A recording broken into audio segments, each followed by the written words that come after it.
Amis passionnés de cuisine, bonjour, c'est Sarah de Business Passion Cuisine. Je suis ravie de vous retrouver aujourd'hui pour une vidéo un peu particulière car j'ai envie de vous parler de mon histoire personnelle. On a beaucoup entendu parler ces derniers temps du scandale de Julie Graziani qui tient des propos qui n'ont ni queue ni tête concernant des femmes qui se retrouvent seules avec 2 enfants, tout simplement parce qu'elles ont divorcé alors qu'elles touchaient le SMIC. Mais oui, bien sûr, voyons quelle idée on ne divorce pas quand on touche le SMIC.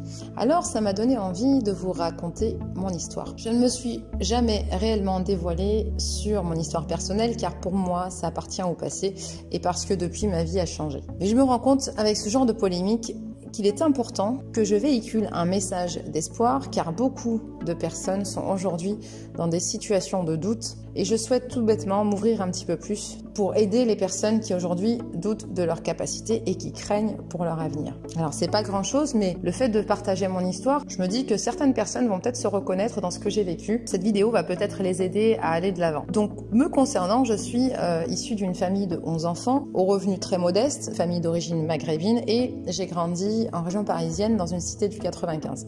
Donc on était très heureux d'être si nombreux, mais vous imaginez bien qu'à 11, malheureusement, on ne pouvait pas avoir ce qu'on voulait en termes de jouets, de vêtements dernier cri, les sorties, les loisirs, tout ça, c'était juste impossible. Je ne connaissais pas les vacances et bien sûr, j'enviais mes copines dont les parents avaient les moyens et qui pouvaient partir sans problème en vacances au moins une fois par an, voire plusieurs fois par an. Mais aujourd'hui, je suis très heureuse de pouvoir offrir à mes enfants ce que je n'avais pas moi-même quand j'étais jeune.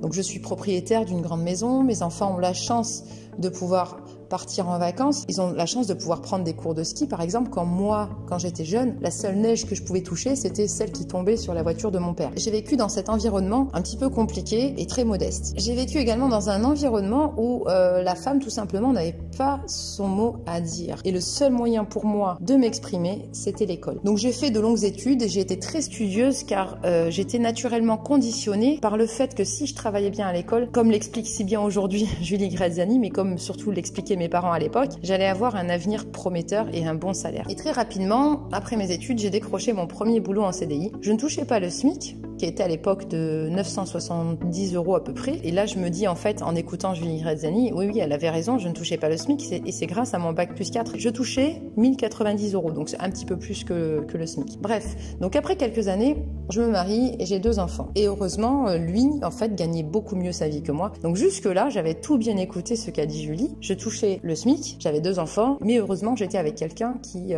pouvait subvenir à nos besoins. Et puis, au bout d'une dizaine d'années, malheureusement, je ne suis plus heureuse en couple. J'avais envie d'autre chose. On rentre dans une routine de couple et donc je décide de divorcer. Et c'est là que les soucis ont commencé. Et qu'autrement dit, j'ai ajouté, comme le dit Julie, problème sur problème, boulet sur boulet, mais qu'est-ce que je n'avais pas fait en divorçant alors que je ne roulais pas sur l'or et qu'en plus, j'avais 2 enfants à gérer. Donc je soupçonne quelque part Julie de connaître mes parents ou peut-être d'avoir vécu à la même époque qu'eux, car leur réaction à mes parents a été très brutale. Je ne pouvais pas leur en vouloir à mes parents. Ils voulaient mon bonheur et ils voulaient mon équilibre. Ils avaient simplement peur que je ne m'en sorte pas avec 2 enfants et avec un salaire moyen. Mais ils ont 70 ans. Ils font partie d'une génération où seul l'homme travaillait pour subvenir aux besoins de sa famille. Et donc, pour eux, c'était une situation toute nouvelle. Mais Julie, elle a 41 ans. Elle est presque de la même génération que moi. Donc, comment elle peut, à un moment donné, penser qu'une femme doit à tout prix rester au crochet de son mari, même si elle n'est pas heureuse, même si ça se passe mal, sous prétexte qu'elle gagne le SMIC et qu'elle a 2 enfants et qu'elle ne pourra pas subvenir seule aux besoins de ses 2 enfants. Donc, pour en revenir aux études, pour moi, ce n'est clairement pas un gage de salaire élevé. Tout est question d'opportunités professionnelles dans la vie. Il y a des personnes qui ont fait des études mais qui touchent un salaire de misère, sans compter ceux qui, malgré des études poussées, n'ont même pas d'emploi. Et à l'inverse, j'imagine que vous aussi, vous connaissez autour de vous des personnes qui n'ont pas fait d'études, qui n'ont pas le bac, qui se sont arrêtées au brevet et qui gagnent très bien leur vie, qui s'en sortent très très bien financièrement. Et je vais volontairement dans les extrêmes et je vais citer quelques personnes comme ça qui n'ont pas eu leur bac et qui ont réussi dans la vie. Donc Alain Delon, l'acteur qu'on connaît, n'a qu'un CAP de charcutier à la base. Et pourtant, il a réussi sa carrière d'acteur. Michel Drucker, pareil, n'a pas eu son bac. Jean-Paul Gaultier, le grand couturier, n'a même pas fait d'école de couture. Il n'a pas eu son bac non plus. François Pinault, c'est l'ancien patron du groupe Pinault Printemps Redoute, qui est aujourd'hui une des fortunes françaises les plus importantes. Donc lui, il n'a pas eu son bac. Gérard Depardieu, Vanessa Paradis, Francis Cabrel, Tous ces gens-là ont eu une carrière phénoménale, mais ils n'ont pas eu leur bac. Alors pour tous ceux qui n'ont pas fait d'études et qui cherchent encore leur voie, j'ai envie de vous dire que tout est une question d'opportunité et de volonté. Le souci en France, c'est qu'on nous apprend en fait tout ce qu'il faut être et tout ce qu'il faut faire pour être et pour devenir un bon salarié. Mais ce temps est révolu. Ce qu'on souhaite aujourd'hui, c'est entreprendre. Et c'est ça l'avenir.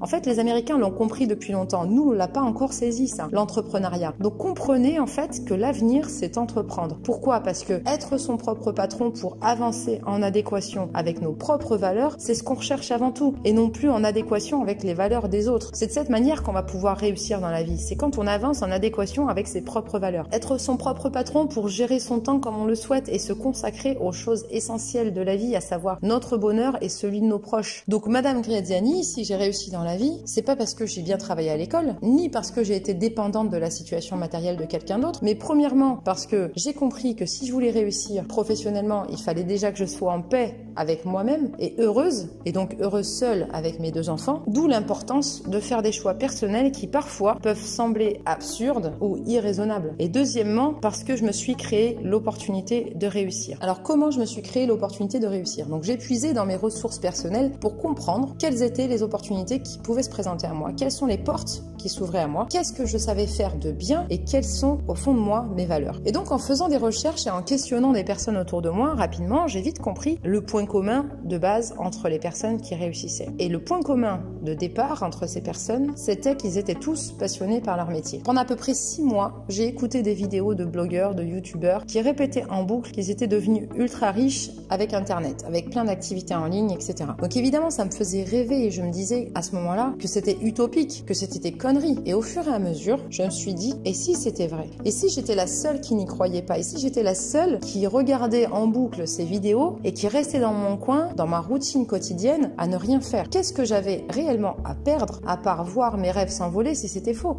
Et de toute façon, ma situation, elle ne pouvait pas être pire. Donc j'avais plutôt tout à y gagner et rien à perdre. C'est comme ça que j'ai décidé de vivre de ma passion en lançant mon premier business autour de la cuisine. Car comme je l'explique dans mes autres vidéos, la cuisine a toujours été pour moi une grande passion depuis toute petite. Et donc, en puisant dans mes ressources personnelles, c'était tout naturel pour moi de lancer mon business sur ce thème de la cuisine. Ce qui était important, c'était de consacrer un maximum de temps à mes enfants et d'être en mesure surtout de leur apporter tout ce dont ils avaient besoin, mais aussi de me dégager à moi-même du temps libre pour mes passions et pour mes loisirs. Donc, le seul moyen que j'ai trouvé pour arriver à combiner tout ça, c'était de travailler à distance.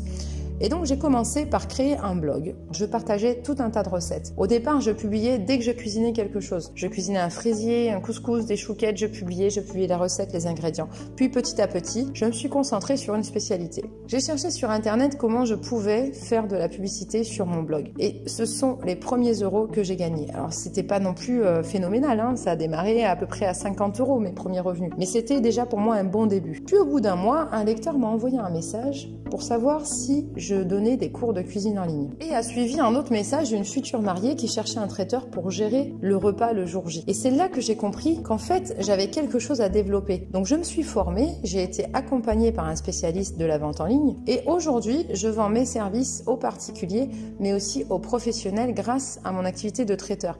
Et surtout, le plus important, c'est que je gère mon temps comme je veux. Internet regorge de possibilités et c'est illimité en termes de business. Internet vous permet également de gagner du temps dans votre activité. Il y a vraiment de quoi bien gagner sa vie si on s'y prend bien. Donc aujourd'hui, j'ai envie de vous dire, vous avez 2 solutions. Soit vous continuez à regarder et à écouter les réussites des autres pour vous accorder une petite part de rêve dans votre routine quotidienne, soit vous avez la volonté de changer votre vie et de prendre les choses en main pour un avenir meilleur. Et dans ce cas, vous vous lancez maintenant avant que le train ne passe, avant que le train de la réussite ne passe et vous laisse sur le quai. La subtilité d'Internet, c'est justement que les choses évoluent aussi très vite dans l'autre sens. À la fois, les modes et tendances arrivent très très vite, mais elles s'essoufflent aussi très vite. Le conseil que je peux donc vous donner aujourd'hui, si vous êtes passionné par la cuisine, c'est de vous lancer. Faites-vous connaître, faites-vous coacher, que ça soit par moi ou par quelqu'un d'autre, peu importe, mais ne vous lancez pas seul, vous perdrez du temps et vous risquez de vous décourager.